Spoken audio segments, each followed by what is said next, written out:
Bapa yang bertahta di kerajaan surga, kami kembali menghadap kehadirat-Mu Bapa, kami siap untuk mendengarkan-Mu berfirman kepada setiap anak-anak-Mu di rumah mereka masing-masing maupun di tempat di mana mereka berada di dalam perjalanan atau di tempat mereka bertamu Bapa. Engkau urapi mereka masing-masing dengan Roh Kudus-Mu Bapa. Engkau pakai kekuatan Roh Kudus-Mu itu Bapa, sehingga kami semua boleh berkonsentrasi untuk mendengarkan firman-Mu, untuk diberkati oleh firman-Mu, untuk kemudian dengan urapan dari Roh Kudus-Mu kami boleh melakukannya di dalam kehidupan kami sehari-hari, semua untuk kemuliaan nama-Mu. Di dalam nama Tuhan Yesus Kristus, haleluya, amin. Saya percaya kita semua sudah memiliki Alkitab masing-masing di depan kita. Kita akan membaca dari Matius 6. Nas yang akan kita baca adalah dari ayat 19 sampai 24. Ayat emas kita adalah ayat yang ke-21. Karena di mana hartamu berada, di situ juga hatimu berada. Demikianlah firman Tuhan. Mari kita lihat harta yang dikatakan di dalam ayat emas yang barusan kita baca tadi. Di dalam bahasa Yunaninya adalah thesaurus. Thesaurus ini di dalam bahasa Inggrisnya diterjemahkan kebanyakan dengan satu kata, yaitu treasure. Treasure kalau diterjemahkan kembali ke dalam bahasa Indonesia, kita tambahkan sedikit supaya pengertiannya lebih jelas, adalah sesuatu yang berharga. Apa saja kira-kira di dunia ini yang termasuk di dalam thesaurus ini? Ada beberapa, mari kita lihat beberapa di antaranya. Bisa berupa benda, sesuatu yang berharga itu. Termasuk rumah, kendaraan, deposito di bank, ada juga yang nyimpen uang di balik bantal, dan masih banyak lagi benda-benda lain yang berupa barang-barang berharga bagi kita. Bisa juga berupa keberadaan sosial.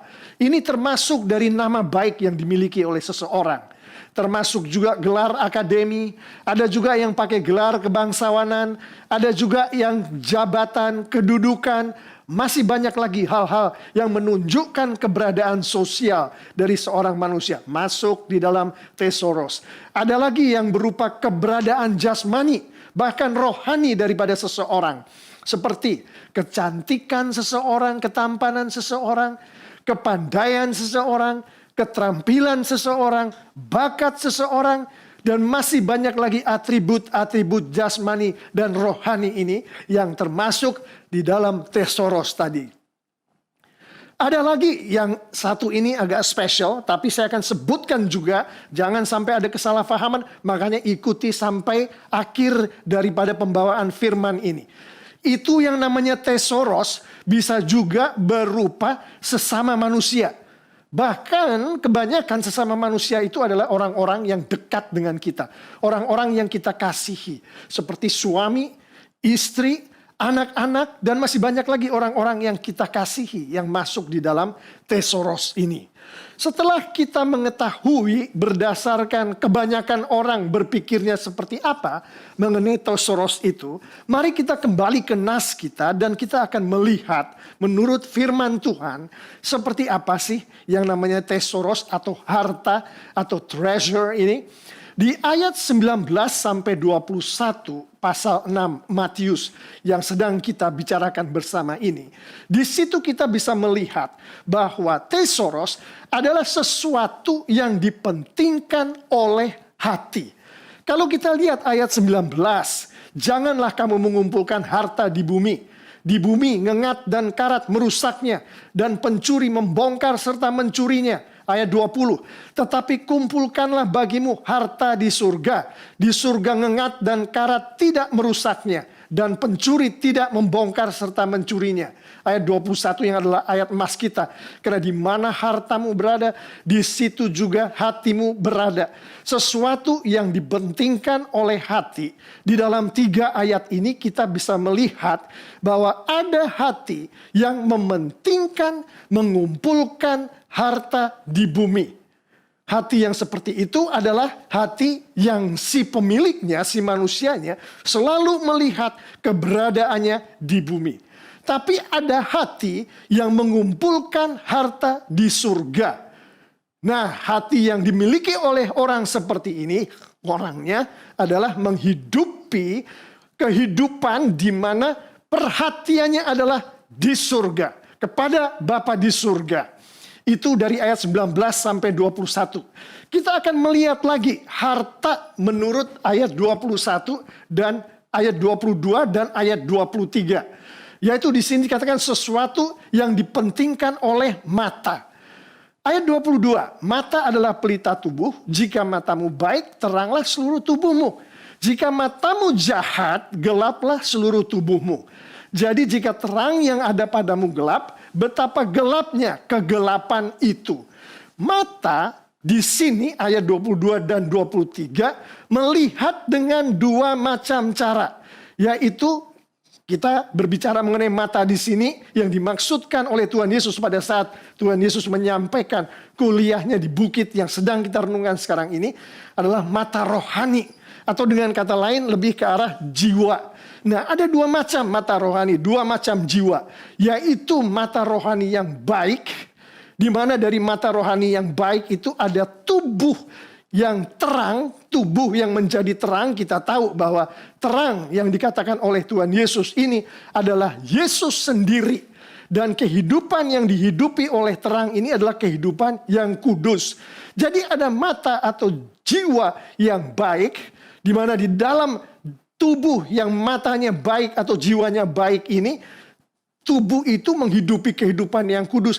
Nah, si orangnya adalah orang yang menghidupi, mengumpulkan harta di surga. Tapi ada satu lagi jenis mata, jenis jiwa, yaitu mata atau jiwa yang jahat.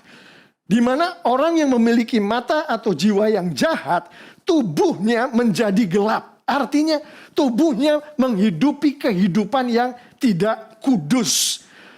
Bagaimana bisa begitu? Karena mata yang seperti ini mementingkan hal-hal selain Yesus. Hanya Yesus yang bisa membuat suatu tubuh terang. Hanya Yesus yang bisa membuat suatu tubuh kudus. Jadi kalau si mata ini tidak mementingkan Yesus, maka kehidupan dari tubuh itu akan tidak kudus. Nah, orang yang menghidupi kehidupan seperti itu, dikatakan orang itu sedang menghidupi kehidupan yang mengumpulkan harta di bumi. Ada satu lagi Bapak Ibu Saudara-saudari yang sangat dikasihi Tuhan Yesus, yaitu dari ayat 24, di mana harta di sini adalah sesuatu yang diabdi oleh manusia. Ayat 24 mengatakan, tak seorang pun dapat mengabdi kepada dua tuan. Karena jika demikian, ia akan membenci yang seorang dan mengasihi yang lain. Atau ia akan setia kepada yang seorang dan tidak mengindahkan yang lain. Kamu tidak dapat mengabdi kepada Allah dan kepada Mammon. Sesuatu yang diabdi oleh manusia adalah harta si manusia itu. Kata mengabdi di sini, ada yang menafsirkan sebagai menyembah. Ada yang menafsirkan sebagai beriman.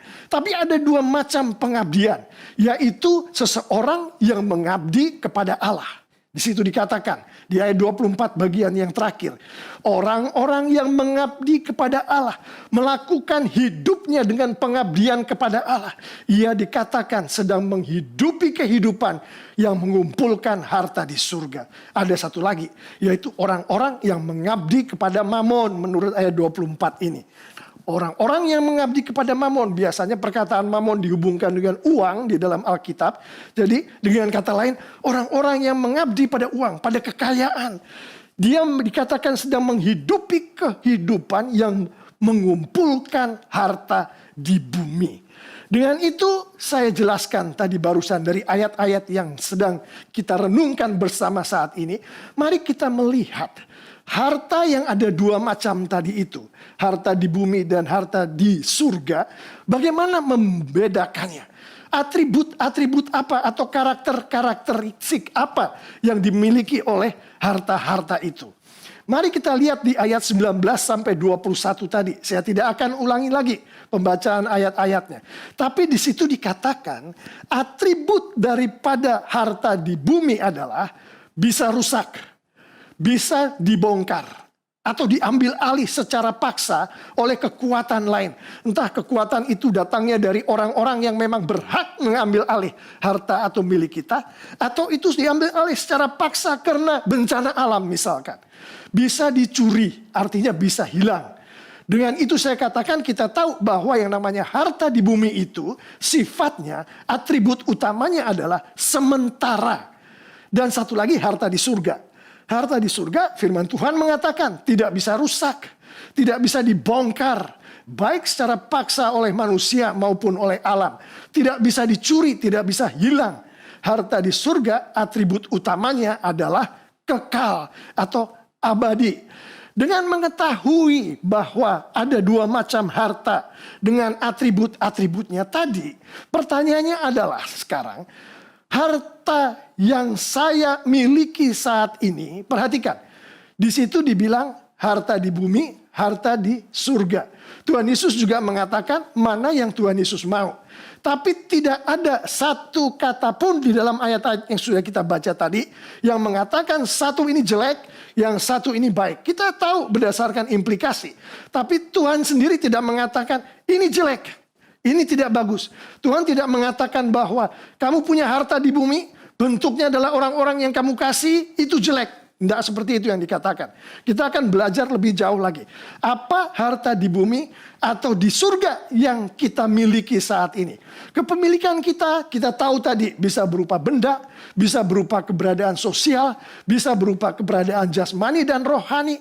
Bahkan bisa berupa orang-orang yang kita kasihi yang ada di dalam kehidupan kita. Pak Pendeta, taunya dari mana? Bahwa rumah, bahwa deposito saya di bank, bahwa gelar akademi saya, gelar kebangsaan saya, ketampanan saya yang saya tidak bisa menolak itu bahwa Tuhan berikan seperti itu. Atau bakat-bakat saya yang saya bawa sejak lahir. Bahkan Tuhan karuniakan suami, anak. Dari mana saya tahu bahwa itu adalah harta di bumi yang sedang saya hidupi atau harga di surga? Dari ayat-ayat yang sudah kita pelajari, kita tahu bahwa tolok ukur penting yang pertama adalah apakah harta-harta itu menjadikan seluruh tubuhmu terang atau gelap? Apakah harta-harta itu membuat engkau hidup kudus atau harta-harta itu membuat engkau hidup tidak kudus? Itu tolok ukur pertama. Hanya Tuhan Yesus melalui Roh Kudusnya yang dapat menjadikan seluruh tubuh kita terang. Seperti yang dibilang di Matius 6 tadi yang barusan kita baca. Tidak ada kekuatan lain. Yohanes 8 ayat 12 firman Tuhan mengatakan, "Akulah terang dunia, bahwa barang siapa mengikuti aku, ia tidak akan berjalan dalam kegelapan, melainkan ia akan mempunyai terang hidup." Aku di sini adalah Tuhan Yesus sendiri yang berbicara. Kita tahu sekarang bahwa Tuhan Yesuslah yang bisa membuat seluruh tubuh terang. Artinya Tuhan Yesuslah satu-satunya harta yang bisa dimiliki oleh manusia, yang bisa membuat tubuh si manusia itu terang, yang bisa membuat tubuh si manusia itu kudus. Pertanyaannya, kita ambil contoh uang di sini. Apakah uang sama dengan Tuhan Yesus?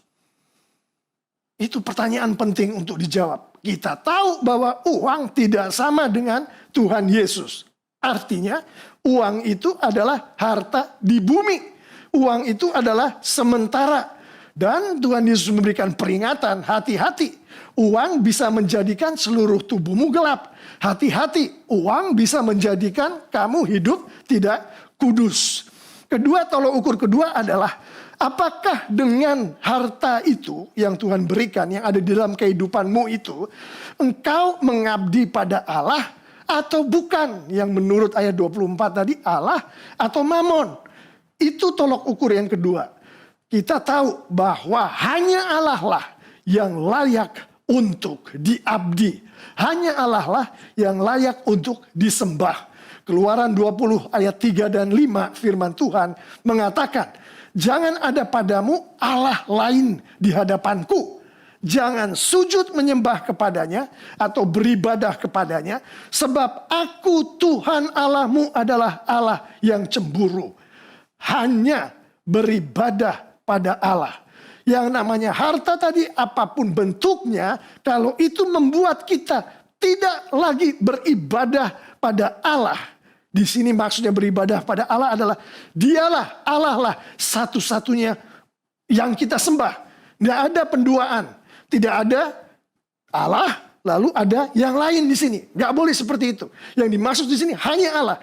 Kalau itulah yang tidak terjadi, penyembahan hanya kepada Allah, maka uang menjadi harta di bumi bagi si pemiliknya. Sesuatu yang sifatnya sementara. Dan Tuhan katakan, hati-hati, harta yang seperti ini bisa menjadikan pemiliknya mengabdi ke ilah lain. Entah mengabdi kepada uang itu sendiri atau mengabdi kepada si pemilik uang. Kita ambil contoh lain, gelar. Gelar ini, Bapak Ibu Saudara-saudari yang sangat dikasihi Tuhan Yesus, entah itu gelar doktor atau gelar profesor atau S1 atau S2 atau gelar apapun yang dimiliki, kita harus melihat lagi dengan dua tolok ukur tadi. Pertama, apakah dengan gelar itu kehidupan seluruh tubuh kita menjadi kehidupan tubuh yang terang, artinya kehidupan yang kudus, atau menjadi kehidupan yang gelap, yang tidak kudus? Gampang sekali, berdasarkan Yohanes 8 ayat 12 tadi, kita tinggal menanyakan, apakah untuk kita gelar itu sama dengan Tuhan Yesus? Kepemilikan gelar itu sama dengan kepemilikan Tuhan Yesus di dalam diri kita. Kalau jawabannya adalah tidak, harusnya bagi anak Tuhan jawabannya adalah tidak, maka gelar itu adalah harta di bumi, sesuatu yang sementara bagi si pemiliknya. Dan Tuhan peringatkan, hati-hati. Gelar bisa juga menjadikan seluruh tubuhmu gelap. Seluruh tubuhmu tidak kudus. Tolok ukur kedua. Apakah dengan gelar itu engkau mengabdi pada Allahkah sebagai satu-satunya yang engkau abdi? Atau engkau kemudian mengedepankan gelar itu sehingga pada saat engkau berinteraksi dengan siapapun yang kelihatan keluar dari dirimu bukan Allah. Bukan engkau memuliakan Allah, tapi engkau memajukan gelarmu. Orang melihat gelarmu, dia kemudian kagum kepada kamu. Dan itulah yang dimaksud di sini, bukan mengabdi pada Allah. Ada hal lain yang terjadi di situ selain pengabdian pada Allah. Kalau hal itu yang terjadi, maka gelar itu bagimu, si pemilik gelar, adalah harta di bumi yang sifatnya sementara. Dan Tuhan memperingatkan, bisa menjadikan pemilik gelar itu mengabdi kepada ilah lain. Mungkin gelarnya yang diabdi, mungkin berusaha sekuat tenaga dengan cara apapun untuk meraih gelar itu. Jadi gelar itu mempunyai status seperti sesuatu yang didewakan, diutamakan, disucikan. Dan itu adalah penyembahan kepada ilah lain selain Tuhan, dan Tuhan membenci itu, kita tahu. Kita ambil contoh lagi, satu lagi, yaitu kecantikan atau ketampanan seseorang. Sama pertanyaannya, tolok ukur pertama. Apakah dengan kecantikan itu seluruh tubuh si pemilik kecantikan itu terangkah, kuduskah di dalam si pemilik kecantikan itu menghidupi kehidupannya, atau gelapkah? Atau menjadi tidak kudus. Nah, kita tahu kecantikan bisa menjadi berkat, tapi bisa juga menjadi kutuk. Inilah yang dimaksud di sini. Kalau dengan kecantikan itu kehidupan kita menjadi tidak kudus, artinya tidak sesuai dengan apa yang Tuhan mau berdasarkan firman Tuhan, maka kecantikan itu sudah menjadi harta di bumi bagi si pemiliknya. Dan sifatnya akan sementara, Bapak Ibu Saudara-saudari yang sangat dikasihi Tuhan Yesus. Dan firman Tuhan mengingatkan secara implisit bahwa ini kecantikan, ketampanan, keterampilan, kepandaian bisa menjadikan seluruh tubuh kita tidak kudus. Bisa menjadikan seluruh tubuh kita gelap. Tolok ukur kedua adalah apakah dengan kecantikan atau ketampanan ini pengabdian kita tetap pada Tuhan, penyembahan kita hanya pada Tuhan, itu tolok ukur kedua. Kalau akibat dari kecantikan, pengabdian kita adalah bukan hanya lagi kepada Tuhan, tapi ada yang kedua, yaitu kecantikan yang dikagumi oleh orang, ketampanan yang membuat orang terpesona pada saat melihat seseorang, maka kecantikan dan ketampanan tadi bagi yang bersangkutan sudah menjadi semacam harta di bumi yang sifatnya sementara. Dan firman Tuhan secara tersirat mengingatkan, hati-hati, kecantikan, ketampanan, kepandaian bisa menjadikan pemiliknya pengabdi atau penyembah ilah-ilah lain selain Tuhan. Terakhir saya akan ambil contoh di sini adalah anak atau suami atau istri. Bagaimana ini Pak Pendeta? Ini kan berkat Tuhan, anak itu berkat Tuhan segala macam. Sama tolok ukurnya Bapak Ibu Saudara-saudari yang sangat dikasih Tuhan Yesus. Pertama adalah, apakah anak atau suami atau istri itu menjadikan seluruh tubuh kita terangkah? Menjadikan kita menghidupi kehidupan tubuh kita kuduskah seperti yang dimaui oleh firman Tuhan? Atau justru membuat kita menghidupi tubuh yang gelap? Menghidupi kehidupan yang tidak kudus. Oh, kita tahu banyak sekali contoh-contoh ini. Contoh-contoh yang kita secara jelas di kiri dan kanan kita melihat bagaimana seorang tua begitu memanjakan anaknya. Apa yang diminta anaknya akan diberikan begitu saja tanpa memikirkan konsekuensi dan hal-hal lain yang bisa berakibat terhadap baik si anak itu, keluarga si orang tuanya, bahkan lingkungan dari si anak ini. Oh, banyak sekali ini terjadi. Kita juga melihat kasus-kasus bagaimana anak melawan orang tuanya. Bahkan di berita kita melihat anak membunuh orang tuanya. Kita melihat anak yang dimanjakan hidupnya jatuh ke dalam pergaulan bebas, pelanggaran obat-obat terlarang, dan segala macam itu. Pada saat anak menjadi seperti itu bagi si orang tua, maka ini yang pertama baru membuat kehidupan si orang tua itu tidak kudus, tidak ada terang. Ini adalah tolok ukur yang pertama. Maka si anak itu sudah menjadi harta di bumi yang sifatnya sementara bagi si pemilik anak itu. Tolok ukur yang kedua adalah apakah dengan anak berada di dalam kehidupan kita. Si pemilik anak ini atau orang tuanya, yang saya maksud sebagai pemilik adalah orang tuanya. Kita tahu pemilik anak itu adalah Tuhan. Amin. Tapi ini yang saya maksud adalah orang tuanya yang dipercaya oleh Tuhan. Jadi dia karena anak tidak lagi menyembah, mengabdi pada Allah.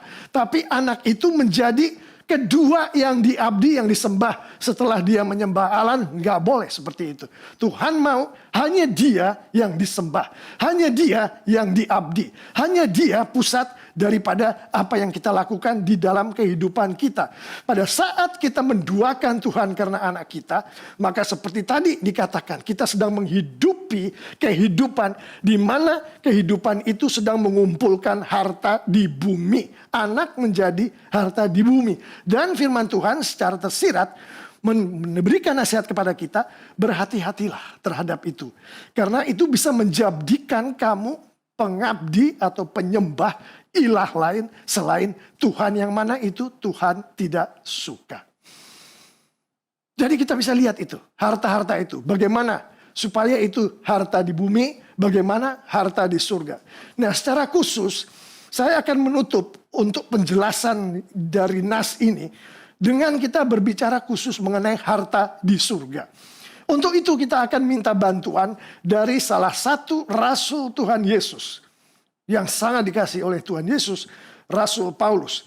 Di 1 Timotius 6 ayat 17-19, Rasul Paulus, firman Tuhan mengatakan kepada kita semua hari ini, saat itu kepada Timotius, ayat 17, peringatkanlah kepada orang-orang kaya di dunia ini, agar mereka jangan tinggi hati dan jangan berharap pada sesuatu yang tak tentu seperti kekayaan, melainkan pada Allah yang dalam kekayaannya memberikan kepada kita segala sesuatu untuk dinikmati. Ayat 18, peringatkanlah agar mereka itu berbuat baik, menjadi kaya dalam kebajikan, suka memberi dan membagi. Ayat 19, dan dengan demikian mengumpulkan suatu harta sebagai dasar yang baik bagi dirinya di waktu yang akan datang, untuk mencapai hidup yang sebenarnya. Mari kita lihat beberapa penekanan di nas dari 1 Timotius 6 yang barusan kita baca. Pertama adalah pada sesuatu yang tak tentu. Jangan berharap kepada sesuatu yang seperti itu. Kedua, melainkan berharap pada Allah. Ketiga adalah berbuat baik, beri penekanan ke berbuat baik. Keempat, mengumpulkan suatu harta. 5, di waktu yang akan datang. 6, mencapai hidup yang sebenarnya. Nah, kalau kita gabungkan 1 Timotius 6 yang barusan kita baca tadi, di konteks nas yang kita renungkan dari Matius 6 ini, maka kita bisa katakan seperti ini. Peringatkanlah kepada orang-orang yang memiliki harta-harta tadi. Baik itu berupa benda, status sosial, baik itu keberadaan jasmani dan rohani, baik itu manusia. Peringatkanlah kepada mereka agar mereka jangan berharap pada harta di bumi. Kita sudah tahu tadi apa itu harta di bumi. Karena dia itu sementara. Tetapi pada harta di surga, kita sudah tahu tadi harta di surga apa. Yaitu yang bersifat kekal. Yang dimaui oleh Tuhan Yesus pada saat Tuhan Yesus menyampaikan khotbahnya ini, khotbah di bukit. Percaya pada Tuhan Yesus. Peringatkan bahwa mereka itu percaya pada Tuhan Yesus. Kenapa? Kita tahu. Karena Tuhan Yesuslah satu-satunya harta yang bisa kita hidupi di dunia, tapi itu adalah harta di surga. Dan mengambil, mengabdi, menyembah pada Tuhan. Jadi dengan memiliki Tuhan Yesus sebagai satu-satunya harta yang ada di dunia ini, yang kita bisa bawa ke surga sebagai harta di surga, kita mengabdi, menyembah pada Tuhan. Dan dengan demikian, seperti itulah bentuknya mengumpulkan harta di surga sebagai dasar yang baik bagi diri kita semua anak-anak Tuhan di waktu yang akan datang untuk mencapai keselamatan, kehidupan yang kekal. Saya akan ringkas. Jadi harta di surga itu bentuknya seperti apa, Pak Pendeta? Menurut Matius 6 yang disampaikan Tuhan Yesus dan 1 Timotius 6 tadi yang disampaikan oleh Rasul Paulus. Harta di surga Bapak Ibu, saudara-saudari yang sangat dikasihi Tuhan Yesus adalah Tuhan Yesus itu sendiri. Itulah harta di surga. Keselamatan yang datangnya dari Tuhan yang akan Tuhan berikan pada saat kita memiliki harta itu, yaitu Tuhan Yesus sendiri. Kehidupan yang kekal yang datangnya dari Tuhan pada saat kita memiliki harta itu, yaitu Tuhan Yesus sendiri. Jadi kita sudah tahu, kalau berbicara tentang harta di surga, pusatkan perhatian kepada satu hal, Yesus Kristus. Dari situ nanti harta-harta di surga yang lain akan diberikan oleh Yesus Kristus. Bukan kita yang mencapai harta-harta di surga itu. Manusia tidak bisa mengumpulkan harta-harta di surga. Hanya Tuhan Yesus atas belas kasihannya, atas kasih karunia-Nya. Karena kita percaya pada Tuhan, bisa memberikan harta di surga itu kepada kita. Kita bisa memperolehnya di dalam kehidupan kita di dunia. Amin. Dengan mengetahui itu, saya akan menutup renungan firman Tuhan pagi hari ini dengan beberapa penerapan akan harta di surga itu. Akan saya paket di dalam bentuk sebagai berikut. Kalau di dalam kehidupan saya, Pak Pendeta, saya punya rumah, punya kendaraan, punya deposito di bank, saya punya gelar nih. S1, S2, S3, saya punya bakat, keterampilan, bahkan orang-orang bilang penampilan saya itu menarik, termasuk cantik, ganteng. Terus saya diberkati Tuhan dengan anak-anak yang saya sangat cintai. Apakah itu adalah artinya saya sedang menghidupi kehidupan yang mengumpulkan harta di bumi? Atau gimana ya Pak Pendeta? Nah, jawabannya adalah kita belum tahu, belum tentu dengan memiliki semua itu tadi Anda sedang menghidupi kehidupan yang mengumpulkan harta di bumi. Nah, bagaimana tahunya? Dengan semuanya tadi yang saya baru bilang, yang Anda miliki, yang kita miliki. Tanyalah pada diri Anda sendiri. Apakah Anda percaya pada Tuhan Yesus? Apakah Anda menerima Tuhan Yesus sebagai Tuhan dan Juru Selamat di dalam kehidupan Anda? Artinya, apakah Anda termasuk di dalam arti dari perkataan yang saya bilang tadi? Percaya bahwa harta yang tadi saya bilang rumah, gelar, bakat, dan segala macam itu. Kita percaya asalnya dari Tuhan Yesus. Apakah kita juga tahu dan percaya bahwa kendaraan, gelar, kegantengan anak kita itu bukan hanya asalnya dari Tuhan Yesus, tapi juga dirawat dan dipelihara oleh Tuhan Yesus. Dan untuk kepentingannya Tuhan Yesus. Apakah kita percaya itu? Karena dengan percaya itu adalah bagian daripada kita percaya akan Tuhan Yesus.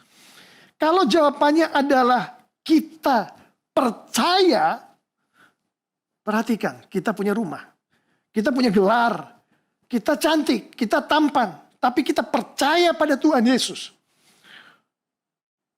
Maka kemungkinan bahwa Anda sedang menghidupi kehidupan yang mengumpulkan harta bukan untuk di bumi.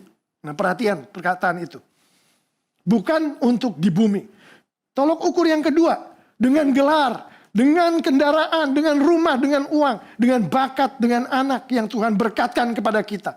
Apakah kita tetap mengabdi pada Tuhan Yesus? Atau kita mulai mengabdi pada harta itu, pada anak kita, pada uang kita? Kalau jawabannya adalah pengabdian kita, penyembahan kita tetap pada Tuhan, tetap Tuhanlah satu-satunya yang ada di dalam kehidupan kita untuk kita abdi, untuk kita sembah, maka rumah tadi, bakat tadi, anak tadi, ketampanan tadi adalah bukan Anda sedang menghidupi kehidupan yang mengumpulkan harta di bumi. Nah, kalau kita masih ragu-ragu, apakah Pak Pendeta saya ini kelihatannya kok lebih kaya dari orang lain, lebih berbakat dari orang lain, apakah nggak salah ini saya ini sedang menghidupi, mengumpulkan harta di bumi? Kalau Anda masih ragu-ragu, persembahkanlah apa yang Anda miliki itu sebagai harta yang Tuhan berkatkan kepada Anda, kepada Tuhan. Artinya, supaya kontrol dari harta itu ada pada Tuhan. Artinya bahwa harta itu dikontrol oleh Tuhan Yesus, dimiliki oleh Tuhan Yesus untuk dipergunakan oleh Tuhan Yesus, oleh Tuhan melalui kita, melalui anak-anaknya. Saya akan memberi contoh dengan satu hal yang tadi di awal tadi saya sudah bilang, saya akan jelaskan lebih dalam, yaitu harta yang berupa orang-orang yang kita kasih, anak, istri, suami. Bapak ibu saudara-saudari yang sangat dikasih Tuhan Yesus. Beberapa detik yang lalu di dalam penerapan saya sampaikan bahwa secara tersirat dikatakan di Alkitab bahwa kalau berkat Tuhan berupa anak, istri, dan suami itu kita kontrol, kita atur itu untuk kepentingan pribadi kita sesuai dengan keinginan kita, maka itu bukan harta di surga. Tapi kalau kita serahkan kontrol dan milik anak kita, istri kita, suami kita kepada Tuhan, maka harta itu sedang dipakai oleh Tuhan untuk Tuhan membangun harta di surga bagi kita. Penjelasannya 1 Korintus 7:14. Saya ambil contoh suami atau istri. 1 Korintus 7:14, firman Tuhan mengatakan karena suami yang tidak beriman itu dikuduskan oleh istrinya. Istri yang tidak beriman itu dikuduskan oleh suaminya. Kalau kita anggap istri kita adalah milik kita, kita kontrol dia, maka si istri itu menjadi harta di bumi bagi kita. Tapi kalau kita serahkan pada Tuhan, kontrol atas istri kita berada di tangan Tuhan, istri kita dimiliki oleh Tuhan, maka Tuhan bisa pakai istri kita untuk mengkuduskan kita. 1 Korintus 7:14. Begitu juga sebaliknya, suami juga bisa seperti itu. Artinya begini.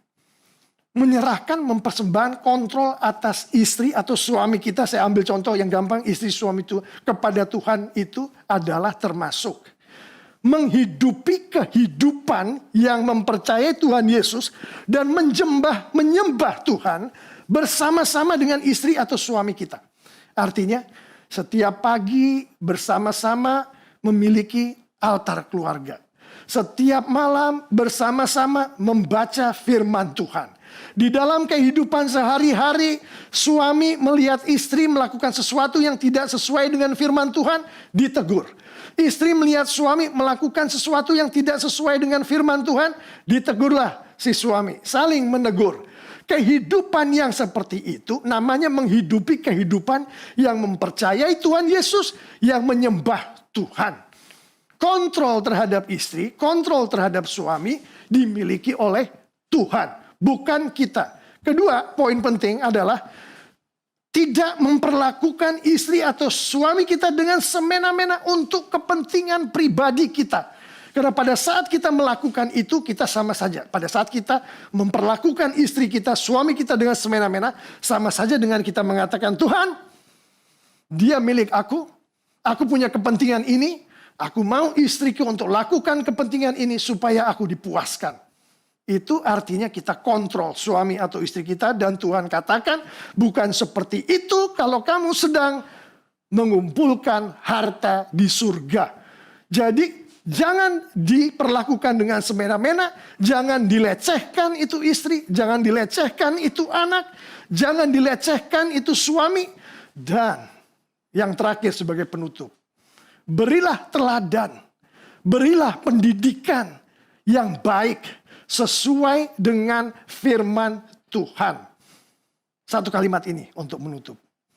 Bapak, Ibu, saudara-saudari yang sangat dikasihi Tuhan Yesus, kalau kita di rumah kita sebagai contoh, suami dan istri sedang dalam proses perceraian, saya ambil contoh yang drastis, dan kita bertengkar di rumah tangga kita, di situ ada anak-anak kita yang mendengarkan pertengkaran kita, yang mengalami apa yang terjadi di dalam hubungan kita yang tidak baik antara suami dan istri karena akan bercerai tadi, maka kita lakukan itu, yang kita lakukan itu adalah melecehkan anak-anak kita. Yang kita lakukan secara rohani, kita melecehkan anak-anak kita. Yang kita lakukan adalah memberi teladan yang jelek. Yang kita lakukan adalah mendidik dengan pendidikan yang jelek. Dan itu artinya Bapak Ibu Saudara-saudari yang sangat dikasihi Tuhan Yesus, kehidupan Anda, kehidupan istri Anda, kehidupan suami di dalam kontrol Anda, bukan di dalam kontrol Tuhan. Artinya Anda menghidupi kehidupan yang mengumpulkan harta di bumi. Jangan lakukan itu. Serahkan pada Tuhan. Kalau bertengkar dengan istri, langsung minta maaf. Langsung berdoa bersama-sama. Paksakan untuk itu.